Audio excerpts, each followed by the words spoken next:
नमस्ते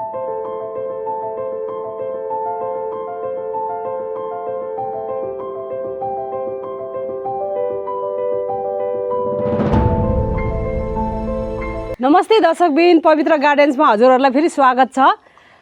म आज अर्कै लोकेसन अर्कै प्लेसमा आएको छु। माथि रुफटपबाट यो ग्राउन्ड फ्लोरमा आइपुगेको छु, किनभने यो फ्लावरहरूलाई एक समयको घाम दिनुको कारणले माथि रुफटपमा एकदम गर्मी भएर सहनु सक्दैन कि। म जुन प्लान्ट मैले भन्दैछु त्यो प्लान्टको बारेमा नि अरू पनि थुप्रै छ।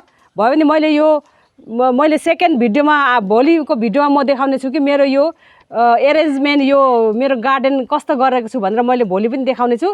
तर अहिले फिलहाल मेरो एकजना सब्सक्राइबरले भन्नुभएको छ कि दिदी मलाई बेगोनिया प्लान्टको केयर एन्ड टिप्स भन्नुहोस् न, मेरो त मरिसक्यो भनेर भन्नुभएको छ क्या उहाँले।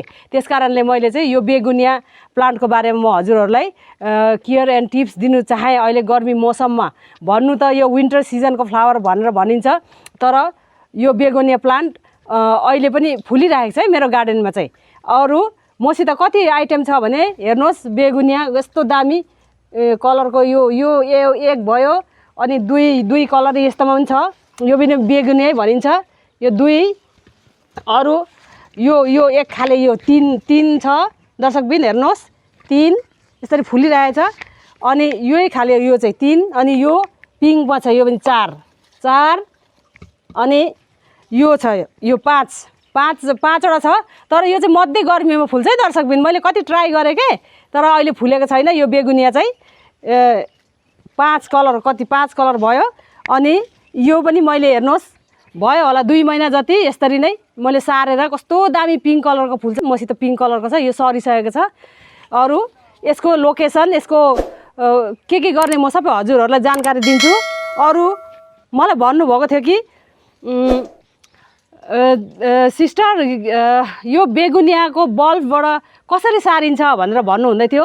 हामी त यो तराई क्षेत्रमा छौँ, बल्ब त माथि पहाडमा मात्रै हुन्छ। यत्रो फुल्छ नि, कत्रो यो यत्रो राउन्डकै फुल्छ होला एउटा गुच्छा। कि त्यो बेगोनिया प्लान्टको गार्डनमा गयो भने हेरिराख्नु मन लाग्छ, त्यही बसिराख्नु मन लाग्छ। त्यही मध्येमा यो है त, मैले हल्ला नगरौँ भयो कुरा सुनेर बा मर्छ कि भन्ने यस्तो टेन्सन छ। त्यही मध्ये फुल हो। मैले पहाडबाट यत्रो आलु लिएर आएको थिएँ, अनि यतिकै माटोमा गाडिदिएको त यतिकै चाहिँ भएको छ। अब के यसले रिजल्ट देखाउँछ भगवान् जाने। मैले सोच्छु कि अहिले गर्मी मौसममा मैले बचाउनु सकेँ भने चाहिँ मेरो अब जाडो महिनामा पक्कै पनि बाँच्छ भनेर। अनि यो हल्ला नगर्नु होला, हेर्नुहोस् यतिको चाहिँ भएको छ है, तर कस्तो कलर हो मलाई थाहा छैन।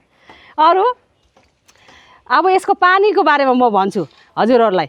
पानी चाहिँ एकदम वेल ड्रेन माटो यो हुनुपर्छ कि पानी अलिकति हाल्ने बित्तिकै सबै जाइहाल्नुपर्छ। वेल ड्रेनको लागि यस्तो होल चाहिँ ठुल्ठुलो भएर चाहिँ, अनि हामीले वेल ड्रेन माटो बनाउनु पर्छ।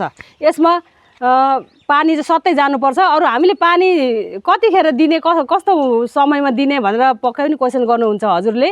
कि पानी दिँदाखेरि चाहिँ एकदम यो माटो चाहिँ टङटङ्गी सुक्खा होस् नि, किनभने यो पातले चाहिँ एब्जर्ब गरेर राखेको हुन्छ पानी चाहिँ। अनि यो हाम्रो यो माटोमा पानी सक्यो भने नि यो माटोले यो लिफले चाहिँ सप्लाई गर्छ है त दर्शकबिन। त्यस कारणले यो बेगोनिया प्लान्टमा चाहिँ हामीले पानी एकदम सुक्खा भएर मात्रै दिनुपर्छ।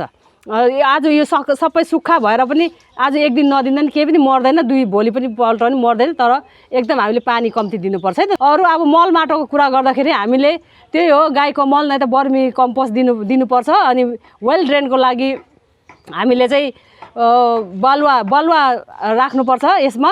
अनि माटो त्यही हो। अरू कोकोपिट चाहिँ राख्ने काम नगर्नुहोस् है दर्शकबिन। कोकोपिट हाल्यो भने चाहिँ फेरि यस्तो गरेर पुरा चिस्याएर भित्र बस्छ क्या, त्यही भएर यसको जरा कुहेपछि लाताक लुतुक हुन्छ। पानी धेर भयो भने आस्ते गरेर प्लुत्त गलेर जान्छ क्या। त्यस कारणले पानी एकदम कम्ती हाल्नुहोस्। अरू वेल ड्रेन माटो बनाउनुहोस्। अरू अब लोकेसन भन्नु पर्दाखेरि लोकेसन चाहिँ कस्तो होस् भने अहिले फिलहालमा अब यस्तो अन्ध्यारो कोठामा पनि राख्नु हुँदैन। अनि एकदम घाम गर्मी बिहानदेखि बेलुकासम्म पनि गर्मीमा राख्नु हुँदैन दर्शकबिन। यो एकदम आओस् कि छानिएर आओस्, घाम आयो भने एकदम छनी भन्छ नि, छानिएर आओस् के हो, त्यस्तो डाइरेक्ट घाम पनि नलागोस्। अरू बिहानको नै त बेलुकाखेरिको एकखेप घाम लागोस्। मेरो अहिले हेर्नुहोस् त, अहिले 5 बजी 4:30-5 बजीदेखिको यस्तो घाम आउँछ। त्यो घामको यस्तो एरियामा मैले राखेको छु। अरू उज्यालो हुनुपर्छ, डार्क हुनु हुँदैन। एकदम उज्यालो हुनुपर्छ। अरू हामीले यो अब नेक्स्ट अब जाडो महिनामा बचाउनको लागि हामीले यो ग्रुपिङमा हेर्नुहोस् त यो यसरी ग्रुपिङमा एकदम ग्रुपिङमा पुरा राख्नुपर्छ है त दर्शकबिन, एकदम मोइस्चराइजिङ हुनुको लागि यिनीहरूलाई। त्यही भएर चाहिँ अब गर्मी नहुनुको लागि त एक दुसरेको प्लान्टले चाहिँ चिसो ठन्डा पुर्याउँछ, त्यस कारण चाहिँ चिसोमा यस्तोमा ग्रुपिङमा राख्नुपर्छ है त दर्शकबिन। अरू घामदेखि एकदम बचाएर राख्नुहोस्। अरू आउने बर्खाको कुरा गर्छु, पानी आउने सिजनको रेनी सिजनको कुरा गर्छु। अब हेर्नुहोस् अहिले अब बर्खा अब लाग्नु आँट्यो भनौँ न होइन, बर्खा लाग्नुभन्दा अगाडिदेखि नै पानी आउनु थाल्छ। अब ड्याङ गरेर पानीले पुरा बुङ बुङ बुङ हान्यो भने चाहिँ यो पातहरूलाई चाहिँ मर्छ, यो बोटै मर्छ भनौँ न। अनि त्यस कारणले आउनेवाला झरीदेखि चाहिँ एकदम बचाएर राख्नुहोस् हजुरहरूले। अनि काहीँनिर बरन्डाभित्र राख्नुहोस्, काहीँनिर एकदम यो छरी मुनि चाहिँ हुनुपर्छ है त दर्शकबिन।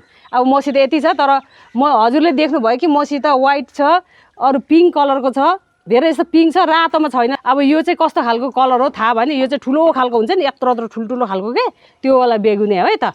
तर मैले ट्राई गर्नुको लागि लिएर आएको के यो माथि हाम्रो पहाड क्षेत्र इलाम क्षेत्र माथि तिर मात्रै हुन्छ होइन, त्यो अलिक दार्जिलिङ साइड अब सिमला इन्डियाकोतिर सिमला JNK कहाँ हुन्छ नि हो त्यस्तो ठाउँतिर हुन्छ। तर मैले ट्राई गर्नुको लागि यत्रो आलु लिएर आएको, यसको जरा नि त अनि भएर नि यतिको भएको छ।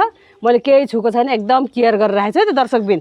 अरू मैले भनिसकेँ हजुरहरूलाई कि यो बेगुनियाको केयर टिप्स सबै भनिसकेँ, पानी घाम अरू लोकेसन कस्तो हुन्छ सबै भनिसकेँ। अरू माटोको बारेमा पनि भनिसकेँ हजुरहरूलाई। अरू अहिले यस्तो हेल्दी भएर राम्रोसित बसेको छ, खास त जाडो महिनामा चाहिँ एकदम पातभन्दा धेरै फुल भएर गर्छ बस्छ के।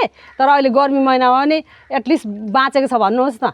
मेरो अस्ति हेर्नु नि यो पहिलाको बर्खाले कुटेर खत्तम भइसक्यो, पुरा गलेर यत्रो बाँचेको थियो। मैले लुकाइ उज्यालो ठाउँमा राखी बल्ल यत्रो भएन नि त, यसको खाँदा नै यसको सखाप हुन्थ्यो कि यो जातको चाहिँ। अनि त्यस्तो भएर अनि यो पनि यो बेगुनिया चाहिँ मलाई साह्रै राम्रो लाग्यो, कस्तो हार्डी हुँदो रहेछ के, एकदम कस्तो पिङ्क कलरको फुल छ। मेरो यहाँ कन्स्ट्रक्सनको काम गर्दाखेरि पनि यस्तो लापरवाही भएर नि मरेर हौ दर्शकबिन। अब माथि टेरेस गार्डन पनि यस्तरी राखेको छु मैले, हुन त छरी मुनि राखेको छु। यस्तो बिहानदेखि बेलुकासम्म घाम लाग्ने ठाउँमा छैन, यस्तो गुने हुँदो रहेछ, यस्तो राम्रो हो के यो खालको बेगुनिया पनि। अनि यो पनि हजुरले यो भयो बेगोनिया, अरू यो खालको बेगोनिया हजुरले भुइँमा पनि रोप्न सक्नुहुन्छ।